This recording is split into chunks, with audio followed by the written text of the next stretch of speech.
The morning sun cast long shadows across the valley as Nancy Morris stood in her doorway, watching six riders approach her homestead. Her weathered hands gripped a coffee cup that had grown cold an hour ago, too, but her steel gray eyes never wavered from the dust cloud rising behind the horses. At 52, Nancy had learned to read trouble from a distance, and these men carried it like a second skin. The lead rider, a man with silver threading through his black beard, dismounted 20 feet from her porch. His companions spread out in a practice formation that told Nancy everything she needed to know about their intentions. Professional, military trained, dangerous. "You, Nancy Morris?" the bearded man called out. His voice carried the authority of someone accustomed to being obeyed. "I am Stephen Torres. We represent certain business interests in the territory." Nancy set her cup on the porch rail with deliberate care. The small sound seemed to echo in the morning stillness. "I know who you are, Mr. Torres. Question is, what brings you to my land uninvited?" Torres smiled, but the expression held no warmth. "Your son Adam took something that belongs to my employer, a rather valuable horse. We have come to collect both the animal and appropriate compensation for the inconvenience." The words hit Nancy like a physical blow, but her face remained impassive. Adam had been missing for 3 days. She had assumed he was visiting friends in the next valley, as young men of 19 often did. The thought that he might be in the hands of men like these made her blood run cold, but years of training kept her voice steady. "My son would not steal," she said quietly. Torres chuckled, a sound like gravel grinding underfoot, perhaps not intentionally. "But the horse was taken from our camp 2 nights ago. The boy was seen in the area. Simple mathematics, Mrs. Morris." Nancy stepped down from the porch, moving with the fluid grace of someone comfortable in her own skin. The morning light caught the silver in her auburn hair, making her look older than her years, more fragile. It was an illusion she had cultivated carefully for the past 15 years. "Where is my son now?" she asked. "Safe," Torres replied. "For the moment, my employer is a reasonable man. Return the horse, pay for our trouble, and the boy goes free. Refuse and, well, accidents happen in the wilderness." Nancy felt something cold and familiar settling in her chest. It was a feeling she had not experienced since her husband died, since she had buried her old life along with his body. The feeling of lines being crossed that could not be uncrossed. "I do not have your horse," she said. "Then you had better find it quickly." Torres mounted his horse again, looking down at her with casual contempt. "You have until sunset tomorrow. The horse and $500. Or your boy disappears into the mountains permanently." The riders wheeled their horses and rode away, leaving Nancy standing alone in the settling dust. She watched them until they disappeared over the ridge, then walked slowly back to her cabin. Inside, she moved to the stone fireplace and pressed against a particular stone in the hearth.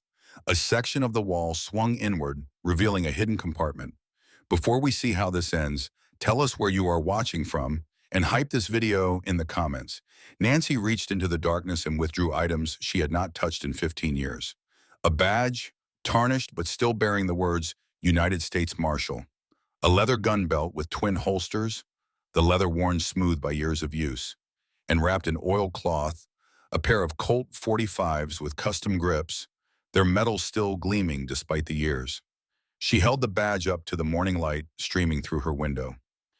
Deputy United States Marshal Nancy Elizabeth Morris, retired. The woman who had tracked the Dalton gang across 3 territories. The woman who had brought in Blackjack Morrison when no other lawman could find him. The woman who had earned the nickname Ghost Walker among the Apache for her ability to move unseen through any terrain. That woman had died the day her husband was buried, or so she had told herself for 15 years, while she built this quiet life, raised her son, and tried to forget the weight of iron on her hips and the cold satisfaction of justice delivered at the end of a gun barrel. But Adam was in trouble, and Nancy Morris, the widow, could not save him. Time to remember who she used to be. Nancy strapped on the gun belt for the first time in 15 years. The weight felt strange at first, then achingly familiar. She checked the cylinders of both weapons, muscle memory guiding her hands through the ritual of inspection and loading. 6 shots in each gun, 12 chances to bring her boy home. She moved to her bedroom and opened a trunk that had not been disturbed since her husband's funeral. Inside, beneath layers of carefully folded clothes, was her riding outfit. Black leather pants, worn soft as silk. A dark blue shirt that would not show blood. boots with steel in the toes and heels designed for fighting as much as riding. When Nancy emerged from her cabin 20 minutes later, she looked like a different person entirely. Gone was the tired widow in faded calico and worn apron. In her place stood a woman who moved with deadly purpose, every step calculated, every gesture economical. She saddled her best horse, a black mare named Midnight, who had been her husband's mount, and rode out to begin the hunt. The trail was not difficult to follow for someone with her skills. 6 horses moving at an easy pace, heading north toward the Badlands where the law rarely ventured.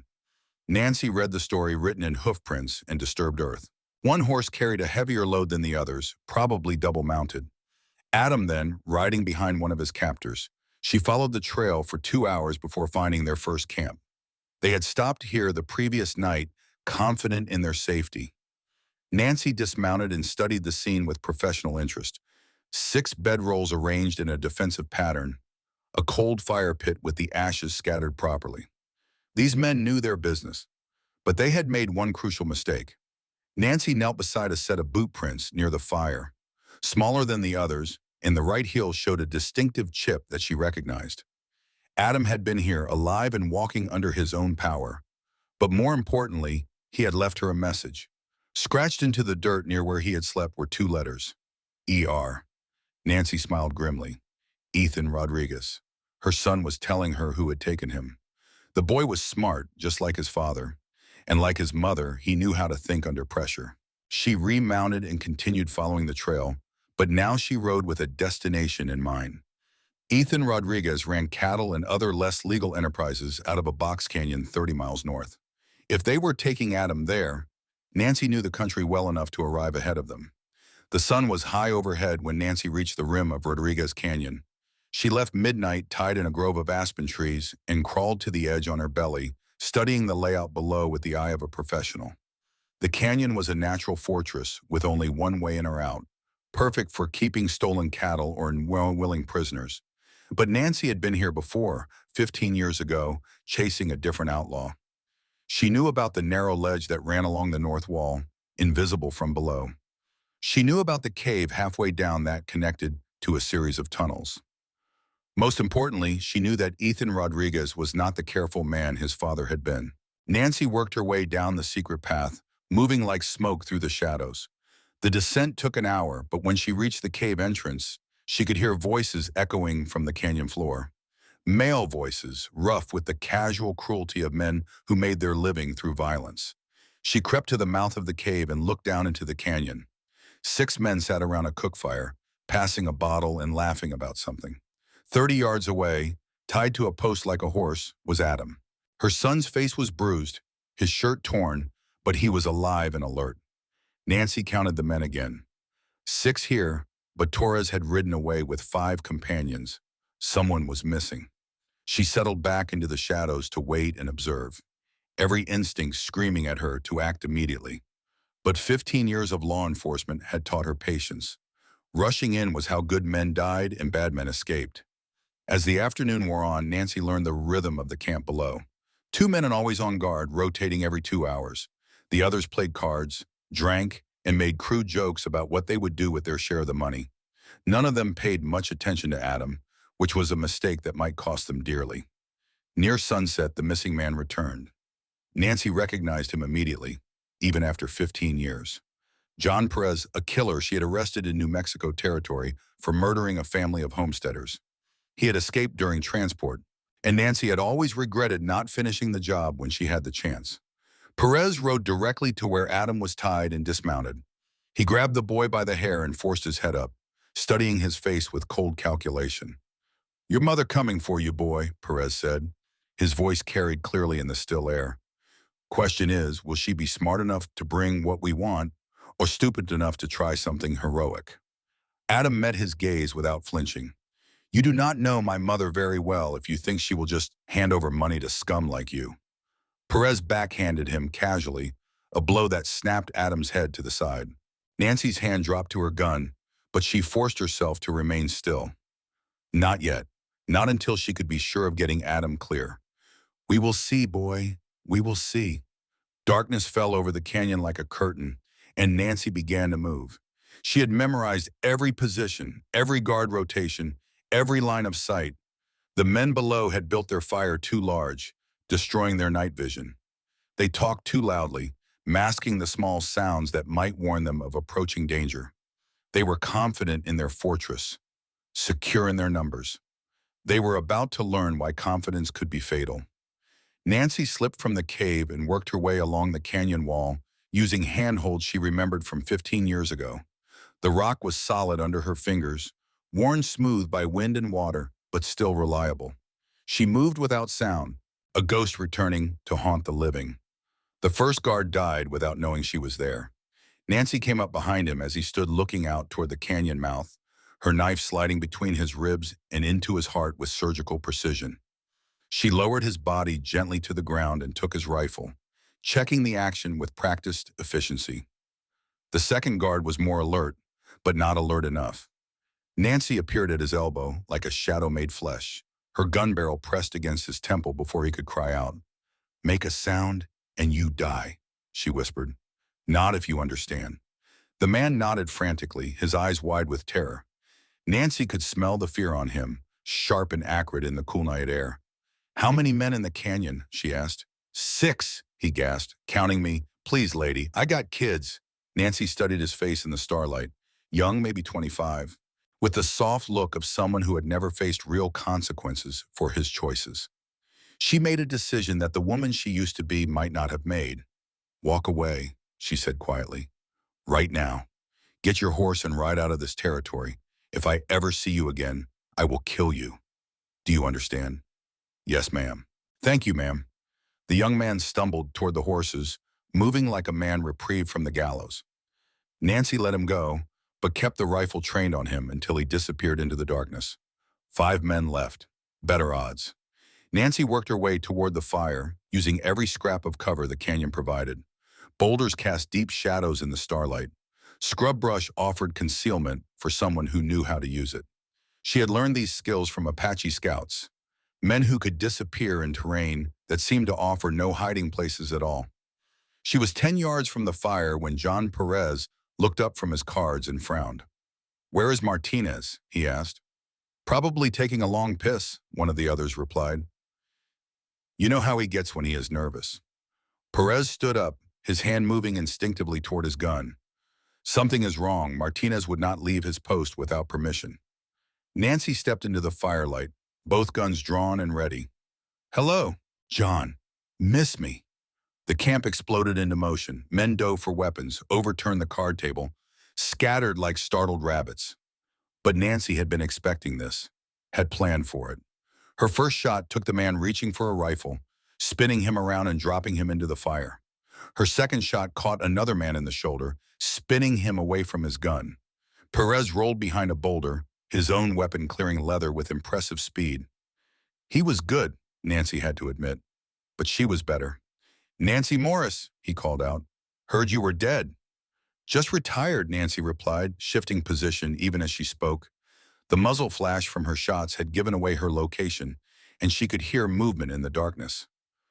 "But I am thinking about coming out of retirement for special occasions." A rifle cracked from her left, the bullet whining off stone inches from her head. Nancy dropped and rolled, coming up behind a different boulder with both guns tracking toward the muzzle flash. She fired twice, rewarded by a scream and the sound of a body falling. 2 down, 3 to go. "You always were a hard woman to kill," Perez shouted. "But there are still 3 of us and 1 of you, and we have your boy."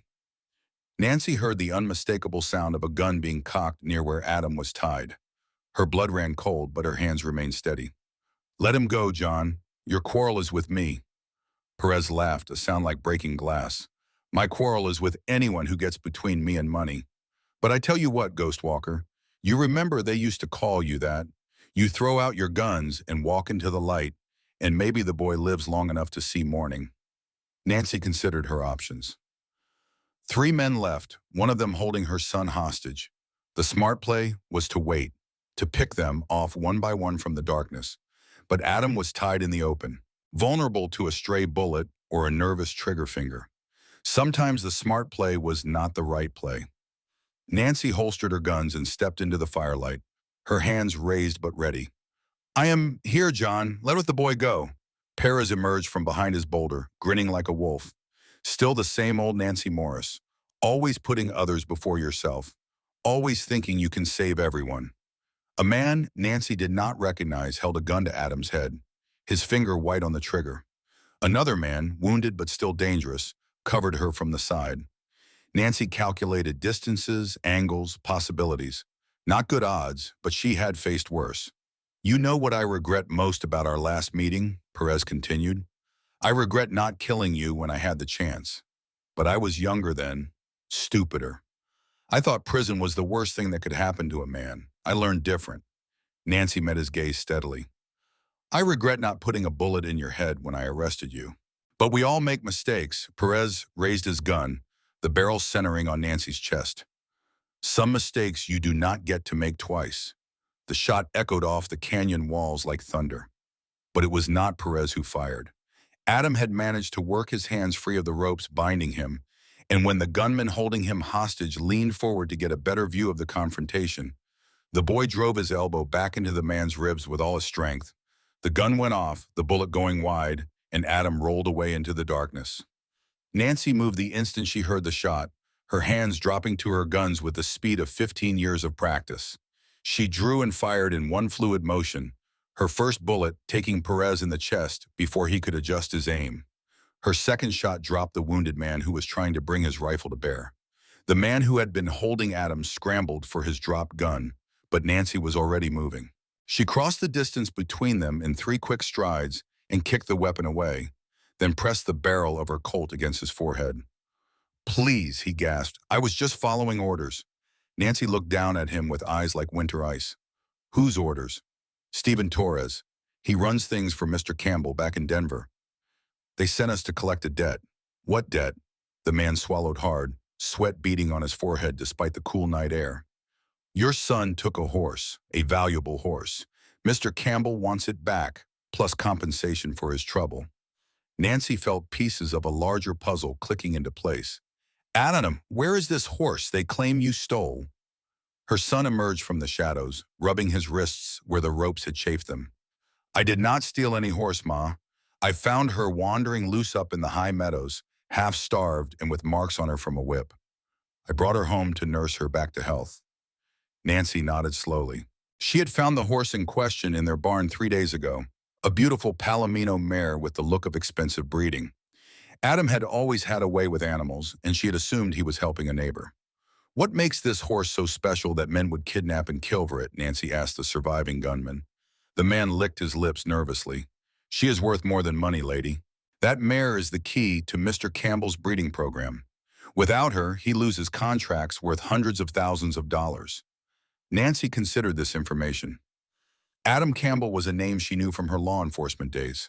A businessman who operated just inside the boundaries of the law with interests in mining, cattle, and politics.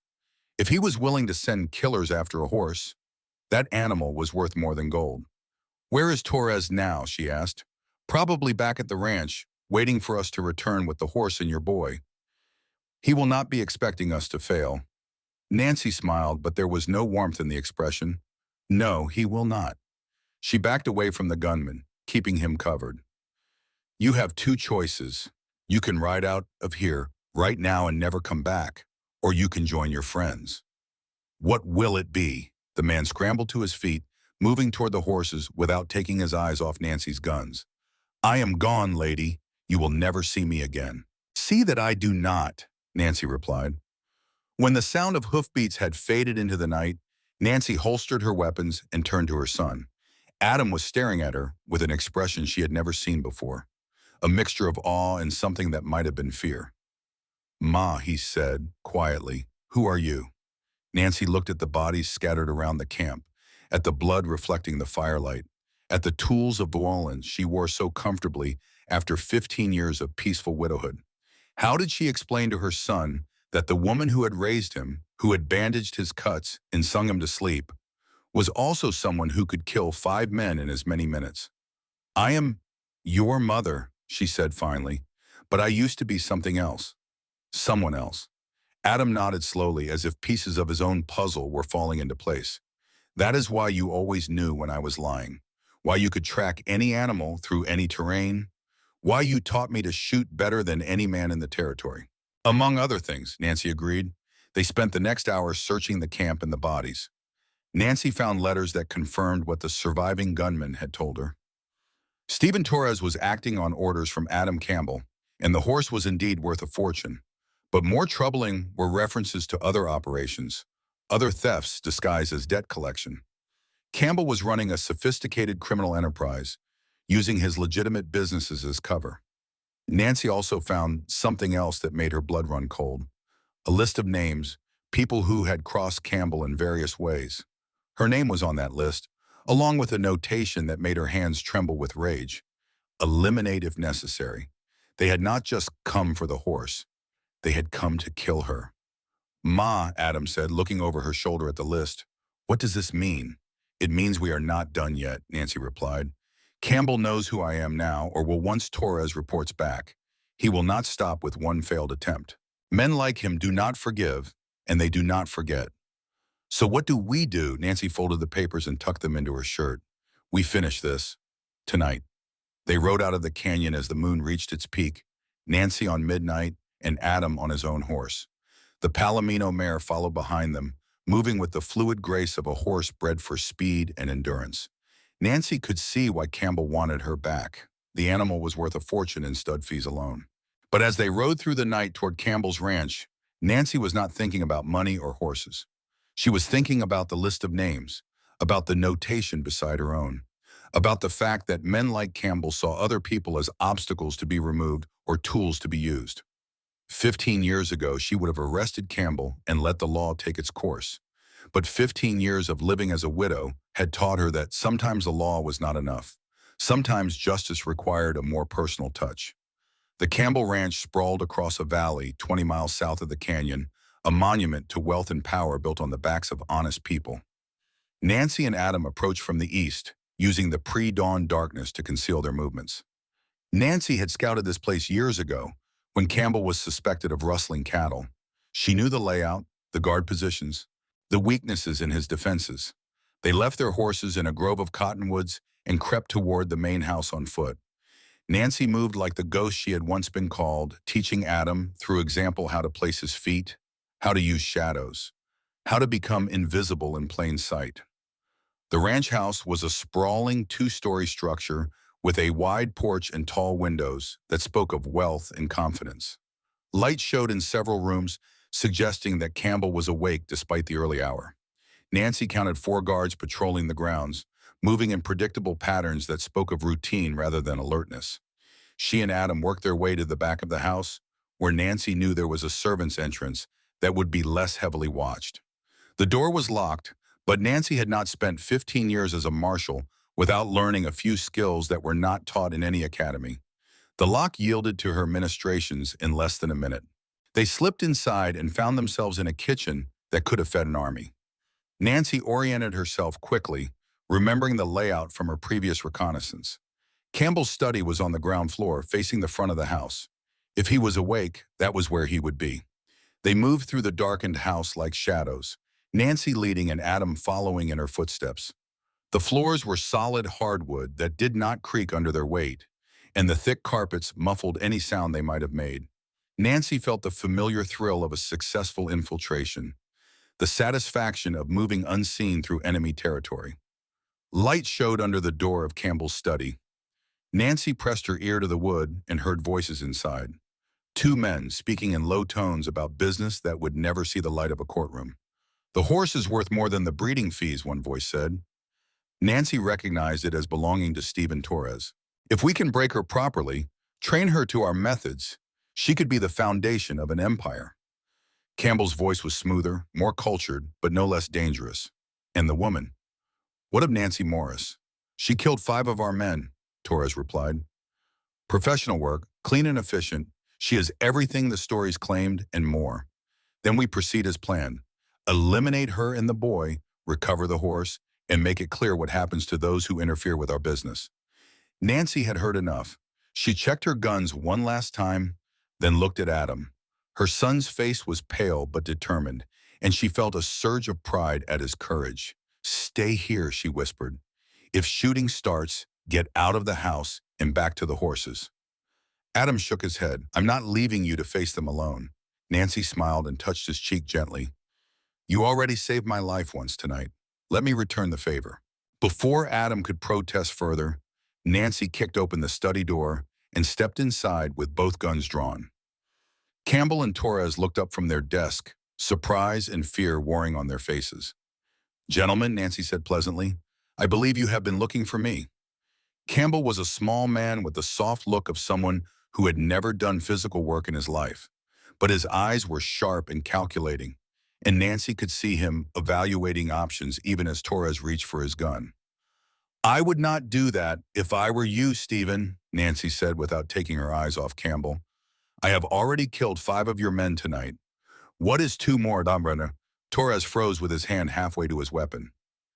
Nancy Morris, he said. The ghost walker herself. I heard you were dead. Greatly exaggerated, Nancy replied. Mr. Campbell, I believe you have something that belongs to me. Campbell leaned back in his chair, trying to project confidence he clearly did not feel. On the contrary, Miss Morris, you have something that belongs to me, a rather valuable horse that was stolen from my property.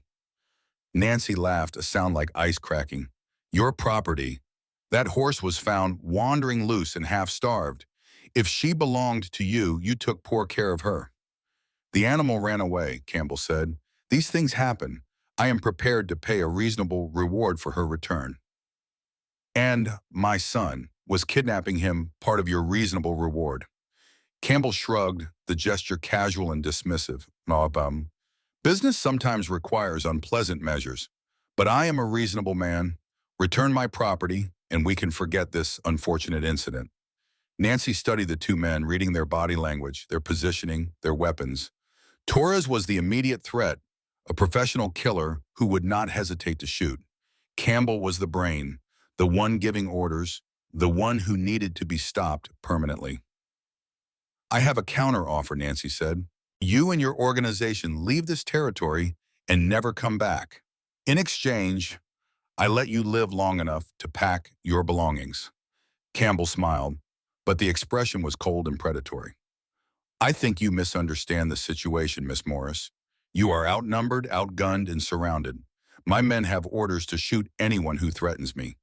As if summoned by his words, the study door burst open and 3 armed men rushed inside. But Nancy had been expecting this, had positioned herself where she could see the door in her peripheral vision. Her guns were already moving before the first man cleared the threshold. The gunfight lasted less than 10 seconds, but to Nancy it felt like an eternity. Time slowed the way it always did in moments of life and death, every detail crystallizing with perfect clarity. The first gunman, through the door, was young and eager, his rifle coming up fast but not fast enough. Nancy's bullet took him center mass, dropping him before he could fire. The second man was older, more experienced. He dove to the side as he entered, trying to use the door frame for cover. But Nancy had anticipated this move, had seen it a dozen times before. Her second shot caught him in the shoulder, spinning him around and sending his gun flying. The third man was the most dangerous. He came through low and fast, his pistol already drawn and aimed. Nancy threw herself sideways as his gun roared, the bullet passing through the space where she had been standing. She hit the floor rolling, came up behind Campbell's desk, and put 2 rounds into the gunman's chest. Silence fell over the study like a blanket. Nancy rose from behind the desk, smoke curling from the barrels of her Colts. Campbell sat frozen in his chair, his face white with shock. Torres had his hands raised, his gun forgotten on the floor where he had dropped it. 3 more, Nancy said conversationally. That makes 8 tonight. How many more men do you have, Mr. Campbell? Campbell's mouth worked soundlessly for a moment before he found his voice. You cannot kill us all. There will be consequences. People will ask questions. Nancy holstered 1 gun and picked up a letter from Campbell's desk. The letterhead identified it as being from a territorial judge, thanking Campbell for his generous campaign contribution. She showed it to him with a raised eyebrow. Judge Morrison, she said, I arrested his brother for cattle rustling in 1876. Interesting family. I wonder what the territorial governor would think about judges taking money from known criminals. Campbell's face went even paler. You have no proof of criminal activity. Nancy gestured at the bodies on the floor, at the papers scattered across his desk, at Torres standing with his hands raised. I think a jury might disagree. Of course, that assumes you live long enough to see a courtroom. She turned to Torres, her remaining guns still trained on Campbell. Stephen, you have a choice to make. You can die here with your employer, or you can ride out of this territory and never come back. What will it be?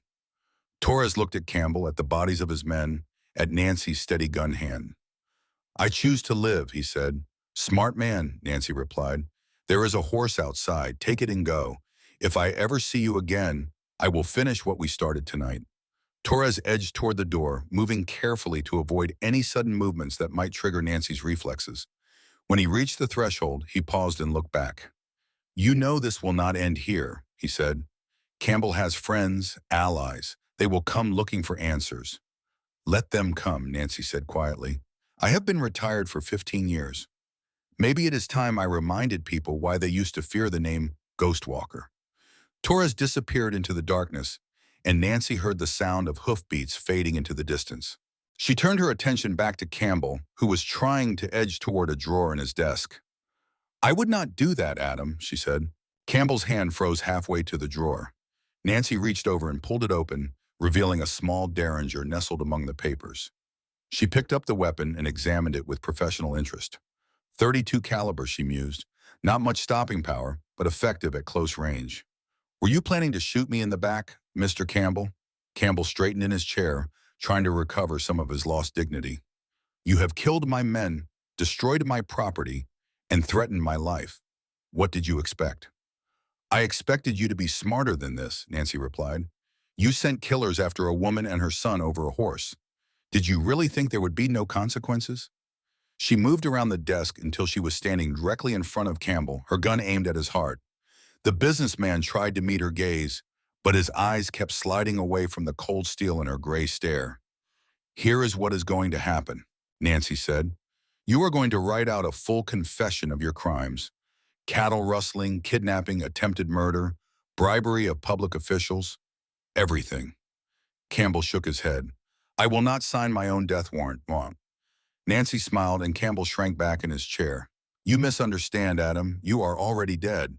The only question is whether you die as a criminal or as a man who tried to make amends. Your choice.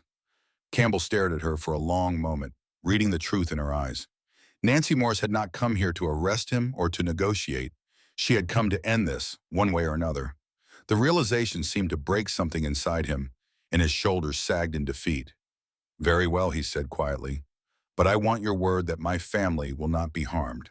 My wife and daughters had nothing to do with this. Nancy considered this request. She had met Campbell's family years ago during her investigation, and they had seemed like decent people trapped in an impossible situation. The sins of the father did not always have to be visited upon the innocent. Your family will be safe, she said. You have my word. Campbell pulled a sheet of paper from his desk and began to write. His handwriting was precise and careful, the script of a man accustomed to important documents. Nancy read over his shoulder as he wrote, making sure he included every detail, every name, every crime. When he finished, Campbell set down his pen and looked up at Nancy. What happens now? Now you disappear, Nancy said. Tonight, take your family and leave this territory. Go somewhere far away and start over. If you ever return, if you ever try to rebuild your criminal empire, I will find you, and next time I will not be so generous. Campbell nodded slowly, and my confession will be delivered to the proper authorities. Judge Morrison will find himself answering some very uncomfortable questions.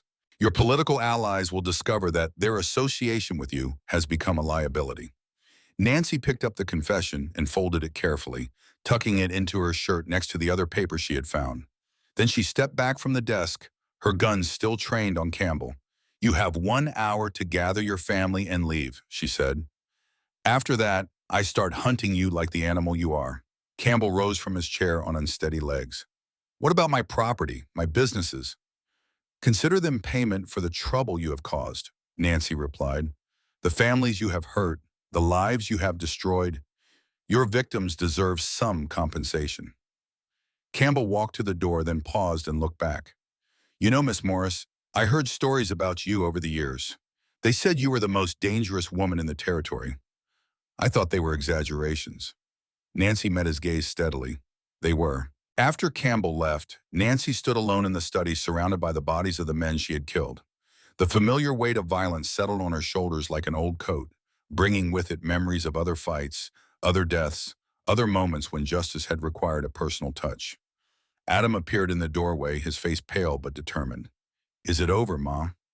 Nancy looked at her son, seeing in his eyes the same steel that had carried her through 15 years of law enforcement, the same quiet strength that had made her the most feared marshal in the territory. It is over, she said.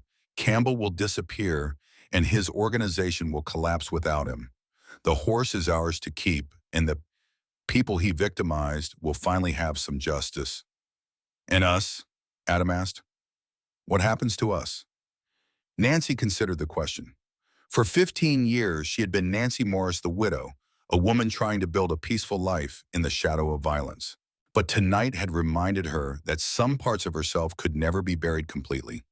The skills, the instincts, the willingness to do what was necessary, they were all still there. We go home, she said finally. But things will be different now. People will know who I used to be, what I am capable of. Some will fear us, others will respect us. A few might even try to test us. Adam nodded slowly. Will you teach me, Ma, the things you know, the skills you have? Nancy studied her son's face, seeing the determination there, the willingness to learn. He had already proven his courage tonight, had already shown that he could think under pressure. Maybe it was time to pass on the knowledge she had gained, to prepare him for a world that was often violent and always dangerous. If that is what you want, she said. But understand, once you learn these things, you cannot unlearn them. Once you cross certain lines, you can never go back to being innocent. I understand, Adam said, and I want to learn. Nancy smiled, feeling a strange mixture of pride and sadness. Her son was growing up, becoming a man who could protect himself and others. But in teaching him, she would also be passing on the burden she had carried for so many years. They left the Campbell Ranch as the sun was rising, painting the sky in shades of gold and crimson. Nancy rode Midnight while Adam led the Palomino mare, the animal that had started this whole deadly chain of events. Behind them, smoke rose from the ranch house where Campbell was presumably packing his belongings and preparing to disappear forever. The ride home took most of the morning, but Nancy used the time to begin Adam's education. She taught him how to read tracks, not just for direction, but for information about the people who had made them. How many riders, how heavily armed, how experienced, how tired. She showed him how to use terrain for concealment, how to move without leaving sign, how to think like a hunter instead of prey. Most importantly, she taught him about responsibility. The skills she was passing on were dangerous, potentially deadly. They came with an obligation to use them wisely, to protect the innocent, to stand between the wolves and the sheep. Power without purpose is just destruction, she told him as they crested the ridge that overlooked their valley. Remember that, Adam. Remember it always. Their homestead looked exactly as they had left it, peaceful and quiet in the morning sun. But Nancy knew that appearance was deceptive. Word would spread about what had happened at the Campbell Ranch. Some people would be grateful that a dangerous criminal had been stopped. Others would see opportunity in the power vacuum Campbell's departure would create. She and Adam would need to be ready for whatever came next. They spent the afternoon cleaning weapons, checking ammunition, and preparing defenses. Nancy showed Adam the hidden compartments she had built into their cabin, places where weapons and supplies could be stored safely. She taught him about sight lines and fields of fire, about how to turn their peaceful homestead into a fortress if necessary. As the sun set over the valley, Nancy stood on her porch and looked out over the land she had called home for 15 years. Tomorrow people would come asking questions, territorial authorities wanting to know what had happened to Adam Campbell, criminals looking to fill the vacuum his organization had left behind, honest folks seeking protection from the chaos that would inevitably follow. Nancy Morris, the widow, was gone, buried as surely as her husband had been 15 years ago. In her place stood someone harder, more dangerous, but also more honest about who she really was. She was a woman who had chosen peace but had never forgotten how to wage war, a mother who would protect her family and her community, no matter what the cost. The ghost walker had returned, and the frontier would never be the same. Adam joined her on the porch, carrying 2 cups of coffee and moving with the newfound confidence of someone who had faced death and survived. He handed her a cup and stood beside her, looking out over their valley with eyes that had seen too much for his 19 years. "What do you think will happen now, Ma?" he asked. Nancy sipped her coffee and considered the question. "Change," she said finally. "The kind of change that comes when people realize the rules they thought they knew do not apply anymore. Some will adapt. Others will try to take advantage. We will be ready for both. And if more men like Campbell come looking for trouble." Nancy smiled, and in that expression, Adam saw a glimpse of the legend his mother had once been. Then they will learn the same lesson Campbell learned, that some people should not be pushed, that some lines should not be crossed, that the ghost walker earned her reputation for a reason. They stood together in comfortable silence as darkness fell over the valley, a widow and her son who were both something more than they appeared. Tomorrow would bring new challenges, new threats, new opportunities to prove that justice sometimes wore a woman's face and spoke with a mother's voice. But tonight they were home, they were safe, and they were ready for whatever came next. The Palomino mare whinnied softly from the corral, and Nancy smiled. The horse that had started this whole affair was now part of their family, a reminder that sometimes the most valuable things in life came disguised as problems. Adam had saved the animal from abuse and neglect, just as Nancy had saved him from Campbell's killers. It was, she reflected, a fair trade.